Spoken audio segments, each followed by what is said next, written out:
বিভিন্ন উপমা দিয়েছেন। যাক, সে আলোচনার দিকে যাব না, যেহেতু সময় খুবই কম, এজন্য আমরা সামনের দিকে অগ্রসর হই। সম্মানিত মুসল্লিয়ানে কেরাম, তাহলে মহান রব্বুল আলামিন আমাদেরকে কি জন্য সৃষ্টি করেছিলেন? কি জন্য? আল্লাহর ইবাদতের জন্য। ইবাদত করব কতদিন, কতটুকু সময় ইবাদত করব? একটু মনের কাছে একটা প্রশ্ন আসে না যে আল্লাহ তুমিকে সৃষ্টি করলে তোমাকে চেনার জন্য, তোমার ইবাদত বন্দেগী করার জন্য তো কয়দিন করব? প্রত্যেকটা জিনিসের মেয়াদ কাল আছে, আছে কিনা? আপনি প্রতিটা জিনিস কিনতে যাবেন, দেখবেন তার উপরে মেয়াদ উত্তীর্ণ বা মেয়াদ শুরু এর একটা ডেট দেওয়া আছে। কেন, মানুষের কি সেই ধরনের কোনো ডেট নাই যে মেয়াদ শুরু হলে শেষ হবে? এমনকি নাই, এমনটি মানুষের জন্যও আছে। আল্লাহ পাক নির্ধারণ করেছেন। ইবাদত করব কতদিন? আল্লাহর কাছে প্রশ্ন করি, আল্লাহ তুমি আমাকে ইবাদতের জন্য সৃষ্টি করলে, তাহলে এই ইবাদত আমরা কতদিন করব? সূরা হিজর 14 নম্বর পারার 99 নম্বর আয়াত।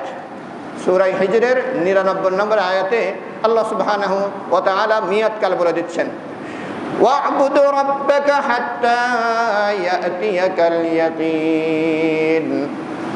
আল্লাহ পাক বলেন, ওয়া'বুদ রাব্বাকা, বান্দা তুমি ইবাদত করো তোমার প্রভুর জন্য। তোমার প্রভুর ইবাদত করবে, দাসত্ব করবে, গোলামি করবে কতক্ষণ পর্যন্ত? হাত্তা ইয়াতিয়াকাল ইয়াকিন, যতক্ষণ পর্যন্ত তোমার মৃত্যু না আসে ততক্ষণ পর্যন্ত তোমাকে ইবাদত করতে হবে। তাহলে আমাদের ইবাদতের সময়কাল কতটুকু? কোন পর্যন্ত? তারিখ নাই,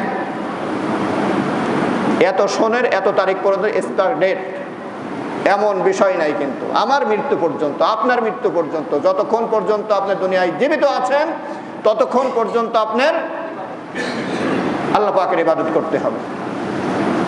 আবার এই কথার দ্বারা আরেকটা জিনিস চলে আসলো যে মৃত্যু পর্যন্ত আমাদেরকে ইবাদত করতে হবে। তাহলে কি আমাদের মৃত্যু আসবে? কি বলেন? তাহলে আমাদের কি মৃত্যু আসবে? একটা প্রশ্ন আসে না, আমাদের কি মৃত্যু আসবে?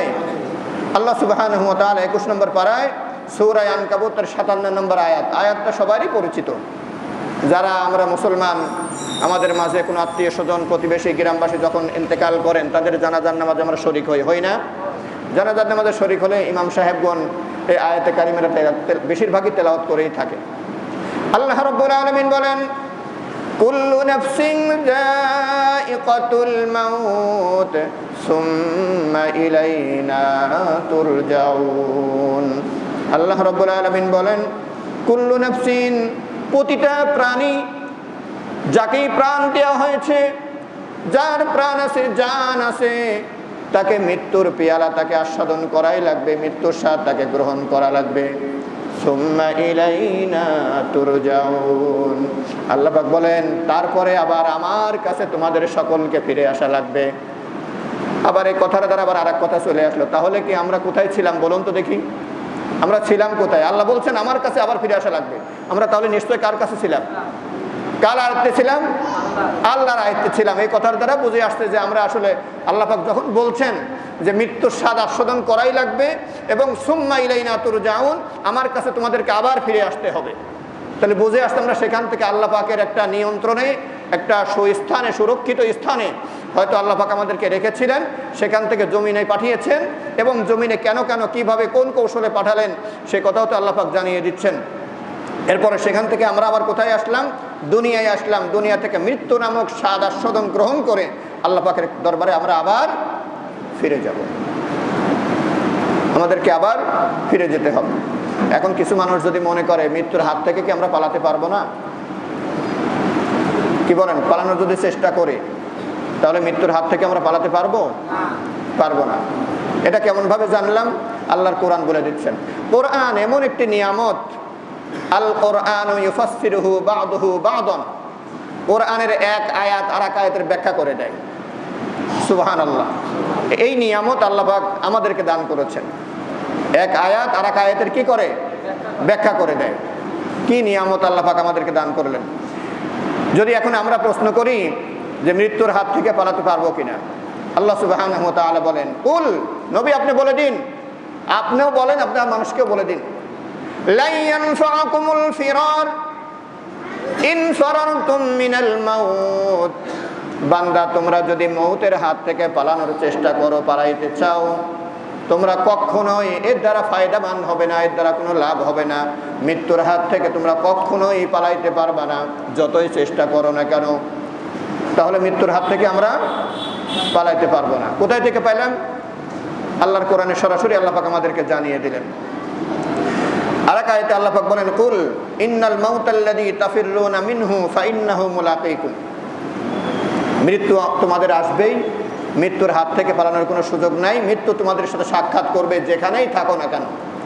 এখন কিছু সংখ্যক মানুষ মনে করে আমরা তো বাংলাদেশে বাস করি, তো যদি পার্শ্ববর্তী কোনো রাষ্ট্রে যাই বা দূরবর্তী কোনো রাষ্ট্র যাই, সেখানে তো আর আজরাইল চিনবে না, জানবে না। তাহলে আমরা যদি দূরে অন্য কোনো রাষ্ট্রে থাকি, তাহলে কি আমাদের মৃত্যু আসবে? আল্লাহ পাক বলেন, আইনামা তাকুনু ইউদরিকুমুল মাউতু ওয়ালাউ কুনতুম ফি বুরুজিন মুশাইয়াদা। তোমরা যেখানেই পালাও না কেন, যেখানেই পালাও না কেন, যেই স্থানেই থাকো না কেন, দুর্বিদ্ধ পাহাড়ের ভিতরে, প্রাচীরের ভিতরে যদি তোমরা আবদ্ধ হয়ে থাকো, সেখানেও মৌত তোমাদেরকে ধরবেই, পাকড়াও করবে, তোমাদেরকে সাক্ষাৎ করবেই করবে। সম্মানিত মুসলিম কিরাম, এজন্য দুনিয়ার বুকে আমরা এসেছি, দুনিয়া থেকে আমাদের সকলকে বিদায় নিতেই হবে। আসলে এই সামান্য সময় এটা জালসার মঞ্চ নয়। এবং যদি আমরা চেষ্টা করি যে আমি যদি এখন জিজ্ঞেস করি আলোচনা কি করব, আপনারা এই কথা বলতে পারেন, হ্যাঁ হুজুর আলোচনা করেই যান, এ কথা বলার সুযোগ জুমার দিনে নাই। তো এই সামান্য সময়ের ভিতরে দু একটি কথা আলোচনা হয়। আমরা জুমার নামাজ আদায় করতে আসি, খতিবগণ যে আলোচনা কোরআন এবং হাদিস থেকে করে থাকে, প্রতি জুমাতে আমরা একটা করি জিনিস, একটা করি বিষয়, একটা করি কথা আমরা সংরক্ষণ করার চেষ্টা করি। মানুষ যদি একটা করে, যদি একটা কথা করেও সে যদি নিয়ে শিক্ষা অর্জন করে, মাসে কোনো সময় 4 জুমা হয়, কোনো সময় 5 জুমা হয়, তাহলে 5টা জিনিস আমরা জানলাম। এই 5টা জিনিস যদি আমার ভিতরে আমল করতে পারি, 1 মাসে 12 মাসে 5 12 60টি বিষয় যদি আলোচনা, আমরা 1 বছর হায়াত যদি আমরা পাই, আর 60টি জিনিস যদি আমরা অর্জন করতে পারি, সেই অনুযায়ী জীবনকে গড়তে পারি, মানুষের জানার জন্য আর ওই দীর্ঘ সময় অতিবাহিত করার সেই সুযোগ আর প্রয়োজন হয় না।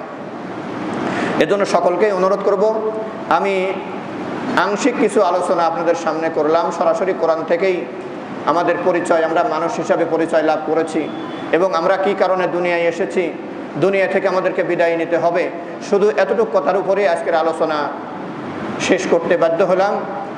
তো নামাজ আদায় হবে এবং প্রতি জুমায় যে আলোচনা হয়, আমরা আলোচনাগুলি নিজেদের জীবনে বাস্তবায়ন করার সেই মানসিকতা নিয়ে আলোচনাগুলি শুনবো এবং জানবো। আল্লাহ সুবহানাহু ওয়া তাআলা আমাদের সকলকে কোরআন এবং হাদিস থেকে, দিন থেকে যে শিক্ষাগুলি আমরা অর্জন করি, নিজেদের জীবনে বাস্তবায়ন করার আল্লাহ পাক তৌফিক দান করেন। ওয়া আখিরু দাওয়ানা আনিল হামদুলিল্লাহি রাব্বিল আলামিন।